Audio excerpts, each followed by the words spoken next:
des rapports hommes-femmes que vous avez pu noter dans votre ministère? Écoutez, je vais vous dire quelque chose. Il y a très longtemps, parce que j'ai une certaine antériorité, les choses n'étaient pas faciles.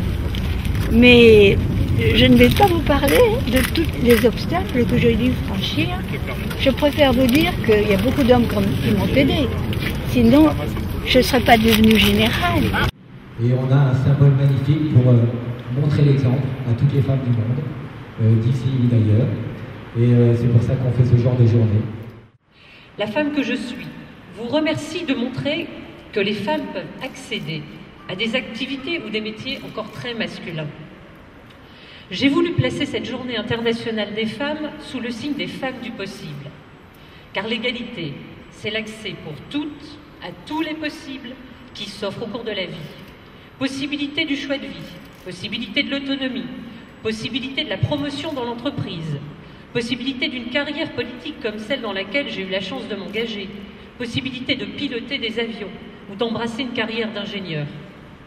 Et ici au Bourget, pour ce 3e rassemblement aérien, nous sommes entourés de femmes du possible. Le souvenir du commandant Caroline Aigle a fait l'objet de tous les superlatifs et de la plus vive émotion, tant au plus haut niveau national que bien au-delà de nos frontières. Ce jeune officier pilote féminin, aux qualités remarquables, savait s'engager avec suffisamment de persévérance pour réussir brillamment dans chacune de ses entreprises.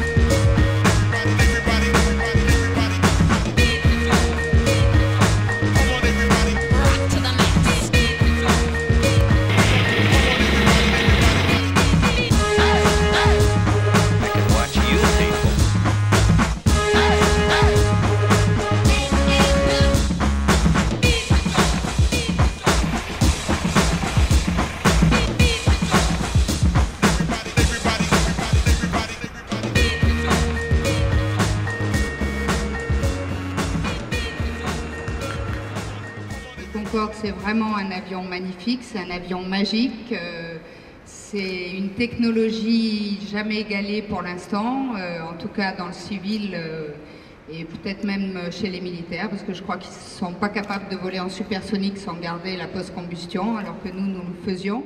J'ai commencé par passer les tests pilote-hélicoptère au sein de la LAT, et après m'avoir dit que j'avais réussi les tests, on m'a dit qu'on ne prenait plus de filles à ce moment-là, donc j'ai basculé en tant que mécanicien dans l'aviation légère de l'armée de terre en 96, où j'ai fait 6 ans, j'ai passé 6 ans. Un camarade de classe qui connaissait ma passion pour l'aéronautique avait vu un article de l'armée de terre qui cherchait à féminiser, donc c'était dans les années 84, l'armée de terre féminisait ses postes. Et j'ai postulé en terminale, donc, et une fois le baccalauréat en poche, donc à 18 ans et 6 mois, j'ai fait l'école militaire de Saint-Mexan. Donc pour ceux qui ne connaissent pas bien la marine, donc chaque plateforme d'appontage, que ce soit un porte-avions, une frégate ou un TCD, possède une équipe de directeurs de pont d'envol. Et notre rôle est de veiller à l'appontage et au décollage ou catapultage des avions ou hélicoptères en toute sécurité. J'ai eu la chance de pouvoir accéder à la filière chasse pile au moment où j'ai donné mon dossier dans l'armée de l'air, parce que Caroline avait ouvert la voie 2 ans auparavant. Donc voilà, ça m'a pris assez tard. Après pour l'Alpha-Jet belge, donc en effet depuis maintenant à peu près 3 ans, l'école de chasse française s'est associée avec l'école de chasse belge pour faire une école franco-belge pour réunir tous les chasseurs français et belges sur Tours et Cazaux, donc sur Alpha-Jet. Voir arriver un tout petit avion comme ça sur des grands terrains comme Angers, Agadir, Tanger plutôt, Agadir, Dakar, c'était la grosse surprise. Ensuite, voir qu'il n'y avait qu'une personne à bord, c'était encore plus surprenant. Et puis quand il s'apercevait que c'était une femme, là c'était encore plus surprenant. Et quand il me voyait descendre avec mes cannes, là c'était la surprise totale.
see for